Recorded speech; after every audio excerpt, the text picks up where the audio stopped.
Assalamu alaikum and welcome to Perspective. We are joined today by a very special guest, Mr. Shafqat Mahmood, who is a Federal Minister for Education and Professional Training, also National Heritage and Culture. He has a distinguished academic career. He is also an esteemed and seasoned politician. We are very thankful for him to make the time today to talk to us. Thank you for joining us today. Shafqat Saab, with the information of, with the formation of the PDM and the Jalsas that are now taking place, of course the opposition is gearing up. They're certainly formulating and grouping like perhaps never before. Is the government at this time feeling the pinch? Because we are hearing, there was earlier talk, a lot of analysts also saying that with the earlier protests and the Jalsas that happened with the PTI in the 2014, they certainly did cause the government of the PMLN then to stagger a bit. Is your government also at this time perhaps feeling the pressure? Not at all, because if you think about it, what is a Jalsa? Jalsa is a gathering of people and speeches. And imagine if there was no television. Right. If there was no television, nobody would even know if anything happened. So in some ways, a Jalsa is not reality. Okay. It's a bit of a mirage. We've done more Jalsas than any other party in recent memory. Right. We did huge Jalsas. So we know what the limitations are and we know what the advantages are. Well, there are advantages to a Jalsa because your cadre gets mobilized, your support base gets strengthened. Right. But does it threaten the government? Not at all. You don't think that the PTI's Jalsas at those times when, certainly they were unprecedented perhaps in the amount of people that they drew, the crowds that they drew, you don't think that they caused any concern to the government at the time? Think, okay, look at it like this. We were here for 126 days, sitting few hundred yards from the Prime Minister house. Did the government fall? No. I mean, here we were right in the middle of D Chowk. Right. Stone's throw from the Prime Minister. So, this is actually a throwback to the days of dictatorship.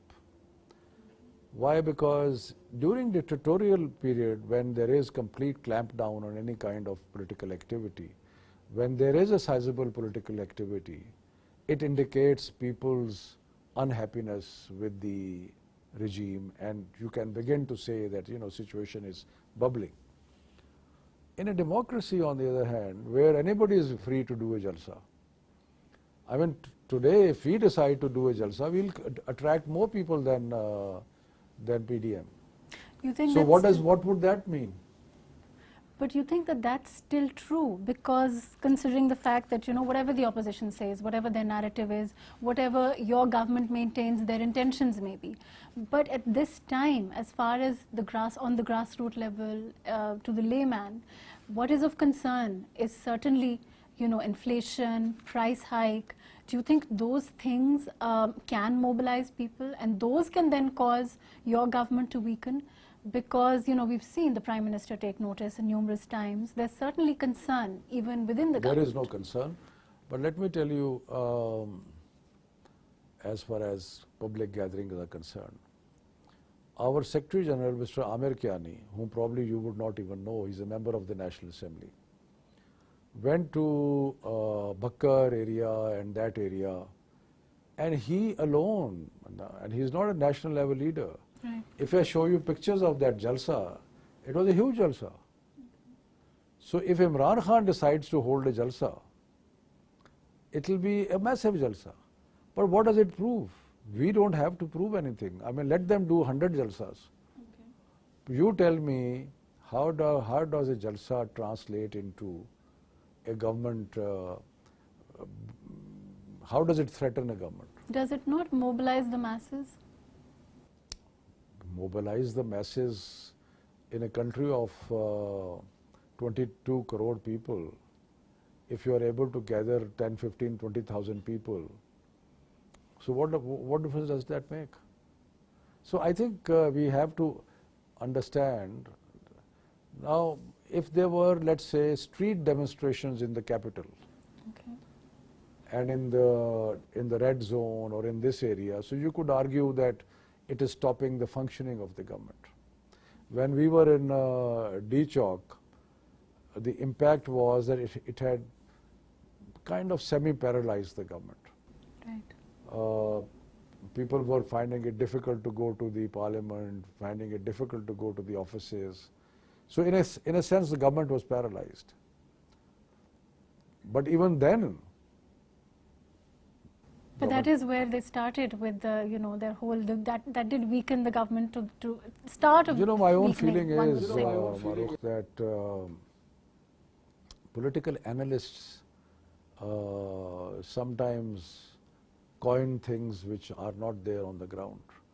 I have been on both sides. I have seen political analysts sometimes coin things which are not there on the ground. I have been on both sides. I have seen from an administrative angle, I have seen public meetings. I have seen public meetings as a participant. I have seen public meetings as an observer. Public meetings in itself don't do anything. But do you think that, coupled with the issue of price hike, inflation, which I'm sure you agree is an issue? It's an issue, and it's something that worries us, bothers us. We are doing everything to take care of it. And yes, we will take care of it. The distance between price hike and overthrowing of a legitimate government made under law, which has won elections, which got 1,67 lakh votes in the last election, it's a ridiculous assumption. By the time we finish our tenure, we will be ready for election, and I think we will win again. But you must have noticed that if you look at the first Jalsa, which happened in Gujranwala, and you look at the narrative that was thrown out, the anti-establishment narrative, now it seems to have shifted towards price hike and inflation more than so much, as if you talk about Mian Nawaz Sharif, if you talk about his daughter, the shift is very much there. And certainly with the PPP, they're talking more about issues now. Do you think it's because they don't think they might not be able to draw the crowds if it's... I think Jalsa in the Gujranwala was a failure. Okay. Because if you read independent journalists who are not Shahzeb Khanzada, Suhail Wadayaj, they said it's a flop show. So frankly, I don't know why you're going on and on about the Jalsas, because they don't mean anything. As I said to you, political activities take place.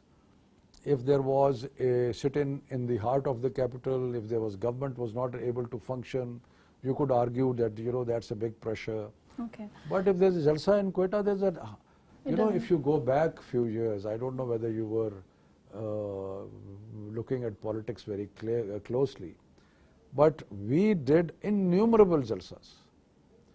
And we did Jalsas which were the largest in the history of the country. Right. 28th September 2014, our Jalsa began from Data Darbar and went all the way till Pinare, Pakistan. Did it bring down the government? But it does. It is something to which a lot of people credit. I mean, people credit it as an achievement. That's the problem is that we analyze things in a historical perspective. Right. And when we analyze things in historical perspective, we say that these things happened and then there was a change. Okay. But that was a time when street demonstrations led to an extra constitutional election. Okay. In 69, in 77. These were extra constitutional elections. By the grace of God, we have moved far beyond extra constitutional elections. Right. Okay. So you're right. Maybe the Jalsas are not going to do anything as far as the government is concerned, as you say. But what about the other approach then, as with the opposition? Because we've seen, as far as the legislation is concerned, certainly there have been times when there has been minimal participation in the assembly. We have seen people who have, less than, the quorum hasn't been present. There isn't that interest in legislation that perhaps should be there. at this time the country needs change, a change which PTI stands for. Do you think that that kind of approach, perhaps talking to the opposition or engaging them in a dialogue, may prove that those, there can be that kind of change? Is there an option, that option available for the government? On national issues, we always have a dialogue with the opposition. Even some days ago, Right. when there was supposed to be, when the resolution was moved against what was happening in France and the statement of French president, there was we had ruckus on the floor of the house, but then we went inside, we sat down together, Right. and we drafted a common resolution. So, in a democracy, in a parliamentary democracy, opposition's job is to oppose. Right. So they will oppose everything. But when it comes to a national issue, they might be ready to, and they are. Okay. So I think we are looking at a situation where, despite the fact that we do not have a majority in the Senate, we have still been able to get legislation done. By March, inshallah, we will have a majority in the Senate. And once we have a majority in both houses, and that is what scares the opposition actually. They are scared of the fact that we are about to get a majority. Do you think it's a possibility, there is a possibility that the opposition might resign before? We will have by-elections. There's nothing that stops. There is no nothing in the constitution that says that if a member resigns, you cannot have by-elections. So first of all, I don't think most of their members would be. People's Party will not resign, certainly. JUI 50-50. PMLN may choose to resign, but half of its members will not resign. And so therefore, I don't think resignation option is very threatening. How credible are reports of another crackdown against the opposition that are going around at this No, time? another crackdown means that there is a crackdown. There is no crackdown on part of the government. NAB is taking action. Right. NAB is authorized by law to take action against corruption. And these people have had massive corruption. Right. Nawaz Sharif has still not been able to explain how these apartments were bought in London. Shehbaz Sharif has been getting billions of rupees from abroad without any explanation where the money has come from. So these are corrupt and crooked people, and so therefore there will be action against them.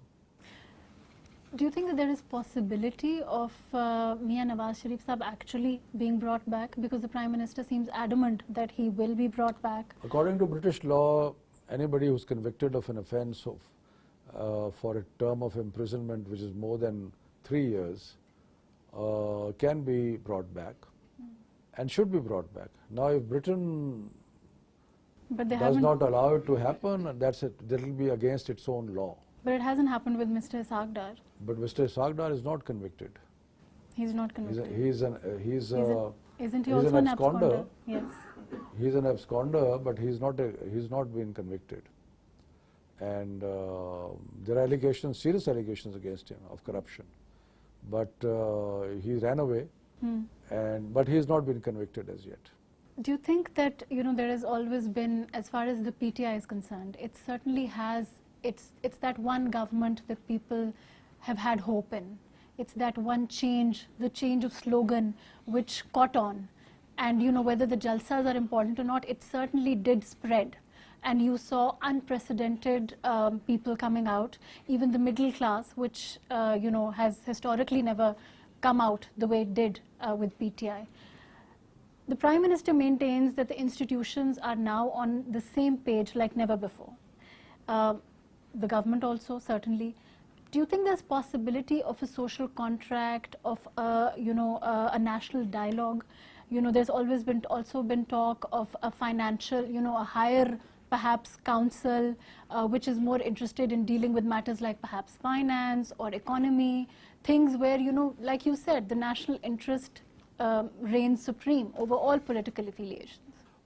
Personally, I'm in favor of a national dialogue. I have been saying this for a long time, much before I joined Tehreek-e-Insaf. And my desire for a national dialogue is not political parties talking to each other. I think a national dialogue should be where judiciary, all other institutions, military, judiciary, politicians, they all sit together and discuss a national agenda. And there are so many things in which judiciary has been a problem. There are so many things in which bureaucracy has been a problem. There are so many in which politicians have been a problem. Occasionally in the past, the military has been a problem. So we have to make sure that the dialogue is actually a kind of an institutional dialogue. Otherwise, politicians meeting each other, and I met the opposition people this morning. What does that prove? So I think an institutional dialogue of this kind can be useful in ensuring that the country is able to address its problems in the right fashion. Now I think this is an important question, so I'll just say one more. Now I feel that we have been so keen to develop our democracy that at times we have gone so far as to make governance almost impossible. So therefore, I think there is a need to sit together and analyze how to make government more potent so that it is able to address the problems that people face. Okay, I need to ask you this question because you're very much a part of the cabinet. You are very much a part of the decision-making process as far as this government is concerned. There has been criticism from Mr. Ghulam Sarwar, for example, who has said that, you know, as far as he's been talking about the elected and the unelected members, there has been criticism how all the decisions are coming out and being made by a lot of people who are unelected. Do you think that, you know, of course that's a problem, because according to him, then they don't know what the real issues are, and therefore those issues are not addressed. There's also, you know, a problem in terms of there's critique on the government that perhaps the problems of economy also are there because their decisions are not taken on, you know, on a timely basis, and therefore a lot of issues have arisen. For example, the wheat issue, for example, you know, the price of wheat at this time, which could perhaps have been controlled. Do you think that, how do you answer that? You see, the thing is that in a presidential system of government, every minister is a technocrat. So they are selected because of their special ability in that subject. In a parliamentary system of government, by and large, you have people who are not experts, but who are elected people and who learn on the job. Right. The problem for Pakistan is that we have such a variety of problems and very serious problems that we need some kind of expertise which is lacking in the bureaucracy and which is lacking in the politicians. Right. So that is why our constitution envisages the appointment of advisors, which is a constitutional position, Right. and also of special assistants to the Prime Minister. You can argue that the special assistants can be appointed without a cabinet status. True. I don't think all of them are technically members of the cabinet, Right. but we certainly need their expertise. So I think in that sense, for the time being, once we move forward another 5 years, 10 years, 15 years, our new generation of politicians may be more able to challenge, address the challenges. But at the moment, I think we do need a combination. Okay. And that combination is there, is what you see. Do you think that, the second part of my question, do you think that the decisions being made are being made on a timely basis? What about, I mean, we've seen, some for are example, being made on timely basis, some are not. Because the Prime Minister has been, I know for a fact that from 27th, around the 20th of April or 15th of April, he kept insisting that we must import wheat, There were delays and there were problems and difficulties, and some people must have made mistakes also. But whenever you are in public policy, you make some decisions which are good, some decisions that are not bad, not that good. So I think our track record of taking thousands of good decisions is so much better than the previous governments. They actually looted and plundered and also destroyed the governance system of the country. So therefore, for us to come and resurrect the whole thing was not easy, and we are now, we hold a cabinet meeting every Tuesday, and we have taken fundamental steps, and I predict to you that in 2.5 years, when the next election rolls around, we will win the next election. Do you think that with the support price 1600, farmers cost 1585, do you think that there's an incentive for farmers to even grow wheat? When you fix a wheat price, you have to weigh two things. On the one hand, you have to weigh what the farmer should get, and the other hand, you have to weigh that if you give a certain price to the farmer, it would translate into a very expensive atta in the cities. So what you have to do is balance the two. I think we haven't yet taken a decision finally, but you will find in a day or two that there would be a combined policy on not just the wheat price, but on the crops as a whole, fertilizer, pesticides, werbicides, the whole package is being addressed. Because we've seen in the past governments, I mean, one of the basic criticism as far as the PMLN was concerned, even the PPP, was that they really didn't concentrate on the agriculture sector so much. We are going to be prioritizing agriculture very heavily. The PM was adamant that he wants to reform the system. He wants to bring it to the grassroots level as far as the power is concerned, and with respect to that, the local government. There have been some delays as far as the local government elections are concerned.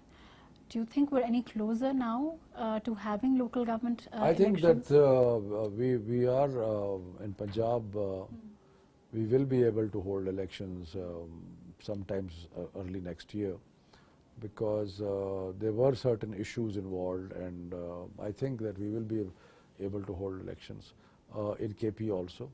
So I think our party is committed to local government, and we will go ahead and hold these elections. Shafqat Sahab, you're a But very... I'm not sure about Sindh, because Sindh government has to decide to hold the elections in Sindh. You're not only a seasoned politician, but you're also very educated, which is not always a combination in this country. It's true. Do you think that as far as the Indian media is concerned, certainly, with at this time, one of the things that keeps cropping up is that mantra of, towing the Indian line as far as the opposition is concerned. There is a lot of talk about how whatever the opposition says, it's actually the agenda from across the border. That was also happening to an extent with the PTI earlier on. When they were talking about the needs of the people, they were sloganizing, they were coming out, there was jalsas. Do you think that's a trend in politics that needs to be curbed? Because, when we call somebody a traitor, there's certainly a lot that comes with it.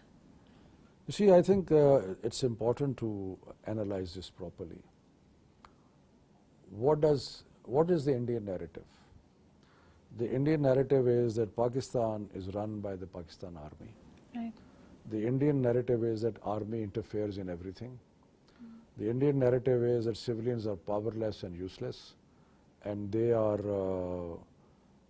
overthrown by the military when it feels like. Right. So now this is the Indian narrative. What is Nawaz Sharif's narrative? Exactly the same.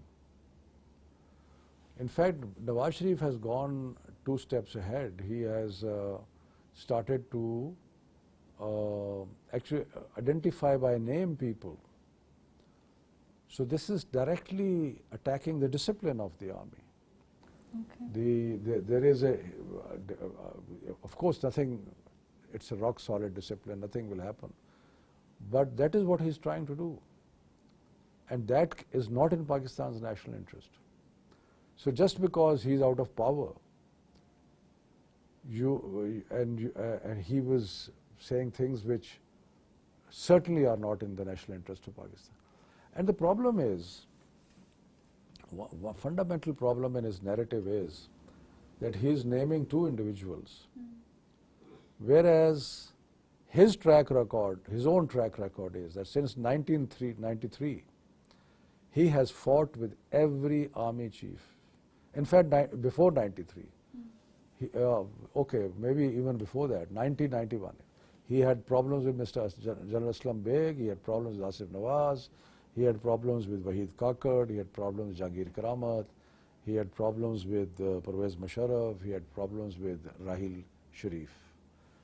He had problems with President Farooq Laghari, he had problems with President Ishaq Khan, he had problems with Chief Justice, and the PMLN physically attacked the Supreme Court of Pakistan. So what does this history tell you? This history tells you is that the problem, the real problem of Mr. Nawaz Sharif is that he is a dictator in his heart. And for a dictatorial bent of mind, having any kind of institutional challenge to his authority, he is not ready to countenance that. And a democracy is a system of checks and balances. In every democracy, there is an institutional balance. So there will be institutions checking you. The courts will check you.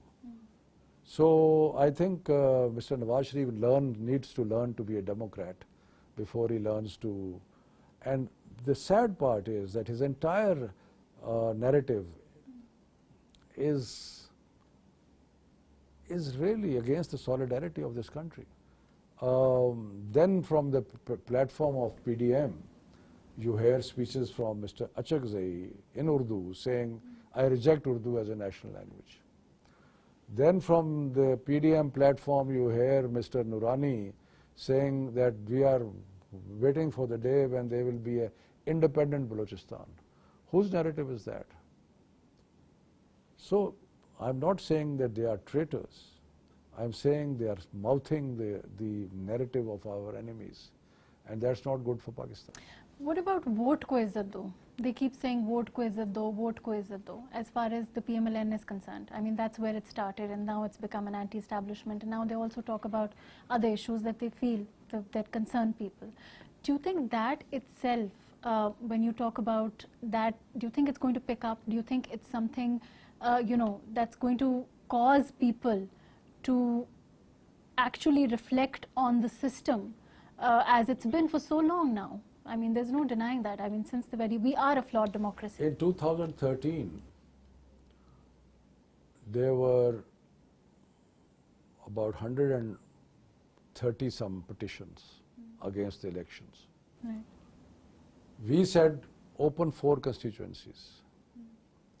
Those 4 constituencies were opened, and there was a re-election in all of them. In 2018, which they claim to be an election which was not fair, there have been only 24 or 25 petitions, out of which majority are PTI.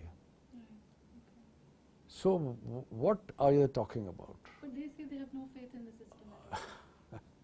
If they have no faith in the system, you see, the point is, one thing I would say in general, that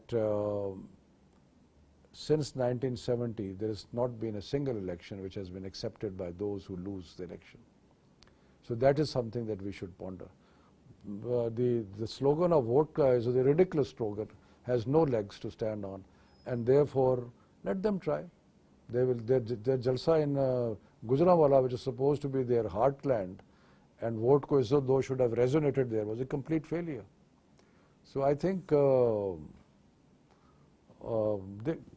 political parties raise slogans. They will keep releasing slogans. Do you think that as far as NAB is concerned, I mean, before I go on to the curriculum, I want to ask you about that, but As far as NAB is concerned, we've seen, across the board, successive governments have always had issue with NAB. If it's the PPP in power, the PMLN has said that it's being used, and vice versa. Now, with the PTI government, again, that's being picked up. There was talk about amendment. There was certain move towards amendment. Do you think that there will be a possibility of actually amending the NAB law at some point, even academically, so that it becomes perhaps foolproof, so whoever is in the government next cannot use it as a weapon? First of all, we don't use NAB. NAB is an independent institution. So let's not make assertions which are not true in reality. No, not your government. I mean any government. Okay, let me, as far as the NAB law is concerned, PPP had 5 years to amend the law, they did not. Right. PMLN had 5 years to amend the law, they did not. In 2 years, we have made an attempt to change the NAB law. We issued an ordinance. Right. That ordinance expired.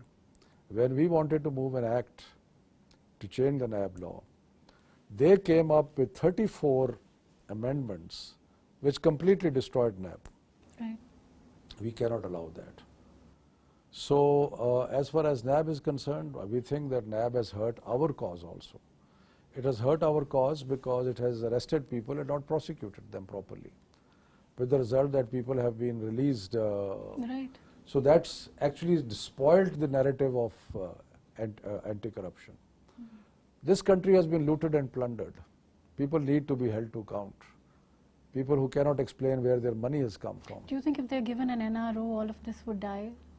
Because there is a lot of talk of NRO, whether it, whatever manifestation. Tehreek-e-Insaf and Imran Khan will not give NRO to anybody.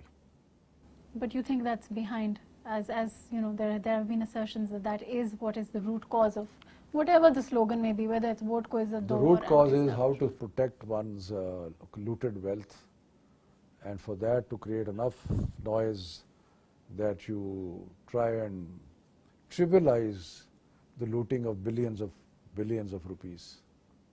Right. I want to come, you've been very active. It's also one of those things that has, if you talk about the curriculum, it's certainly something that is that change that the PTI came for. You've been working very hard at it, but there are two opinions on that again. If you talk to the opposition, you talk to, even different analysts have different opinions on it. What is your vision behind that one single curriculum? How do you see it working out? First of all, let me say that curriculum is one of those things on which everybody has an opinion. Right. And naturally, all of us have been to school, college, so we have studied curriculums, and therefore we all have a view on it. Parents have a view because their children go to school. So it's a very, in some ways, a very popular topic. Why are we wanting to have a single national curriculum? Why? Because this nation is divided between classes. Right. And the division is perpetuated by an English system, by a education system which discriminates against the poor. English is not just a language, English is a class. It's a class of people. And everybody wants to learn English because they want to break through that glass ceiling and join the English-speaking elite. Right. Your corporate language is English, your government language is English, your court language is, English is everywhere. We are sitting here talking in English. Right.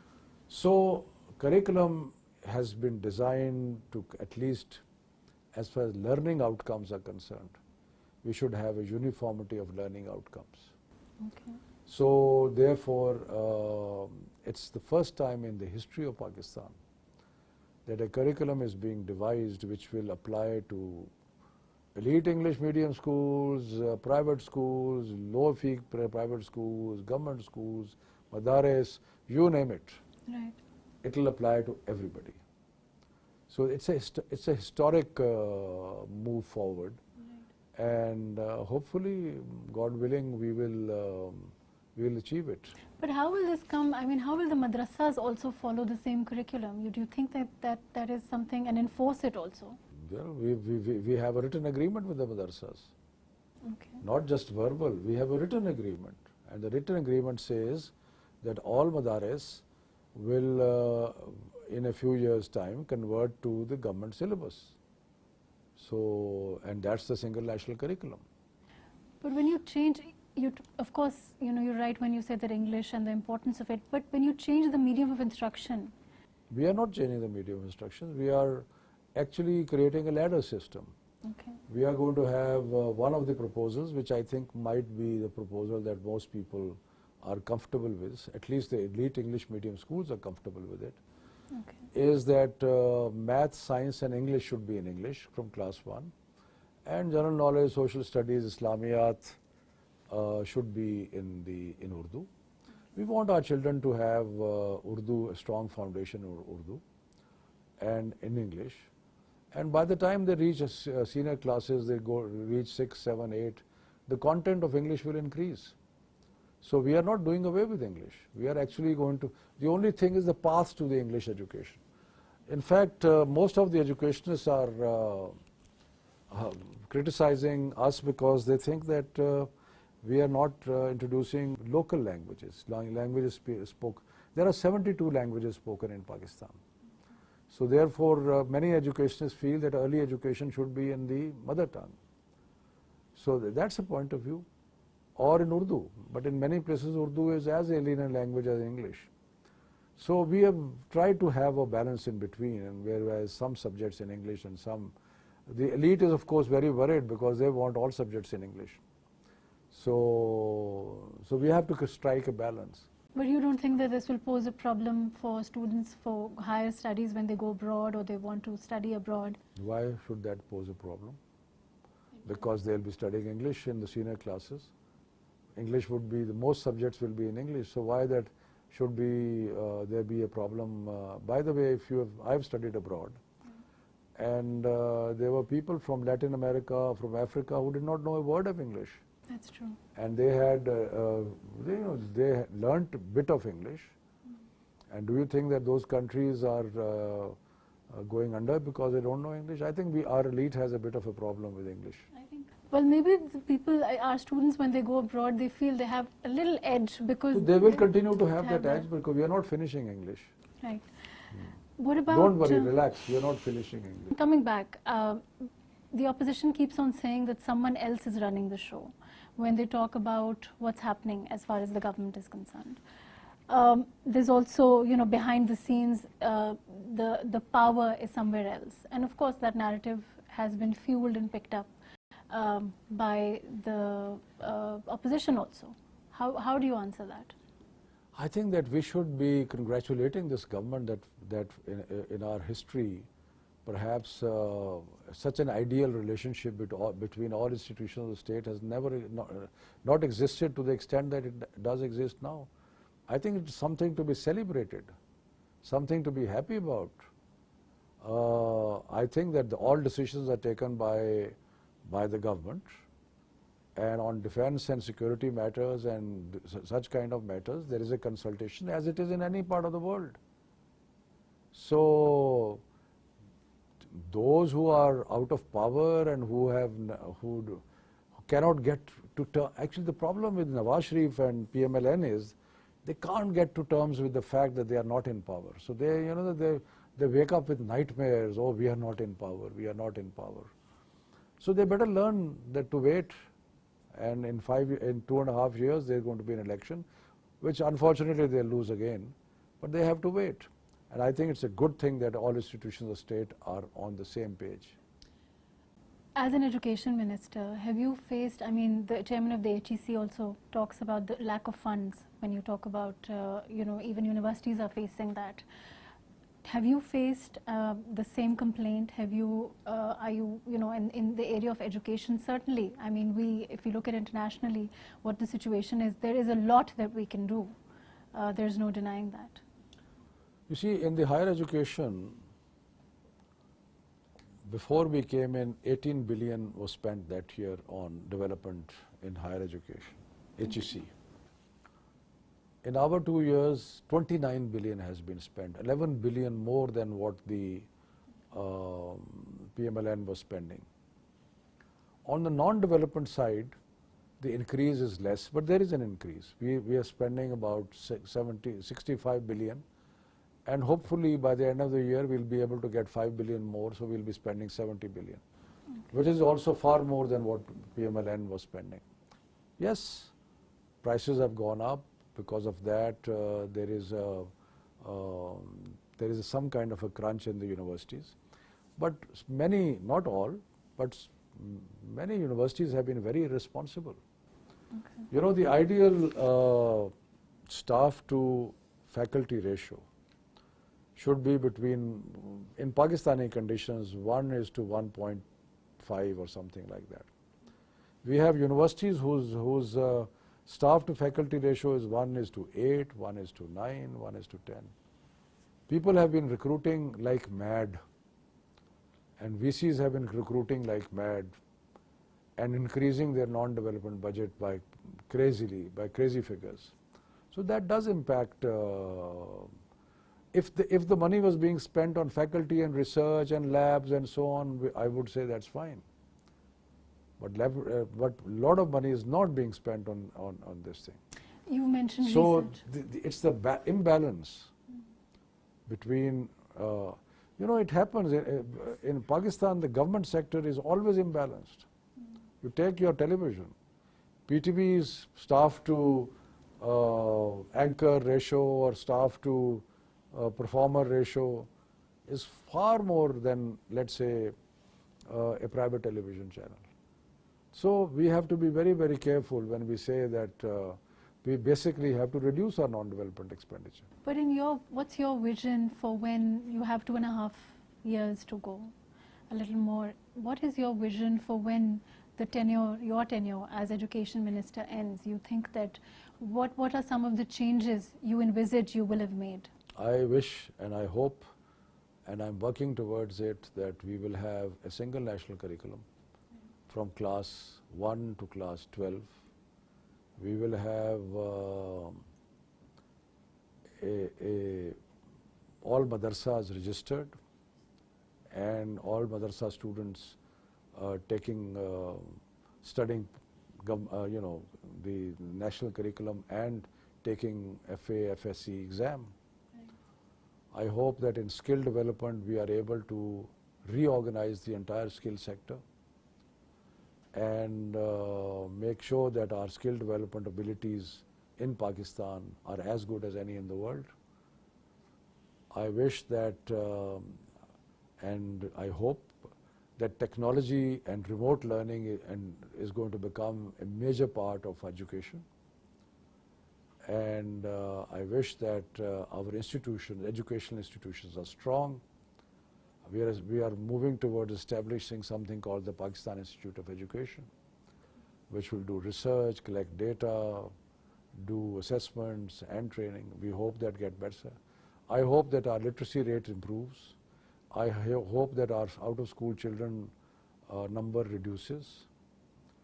And I hope that our learning standards improve. So these are some of the few things I want to do before 2023.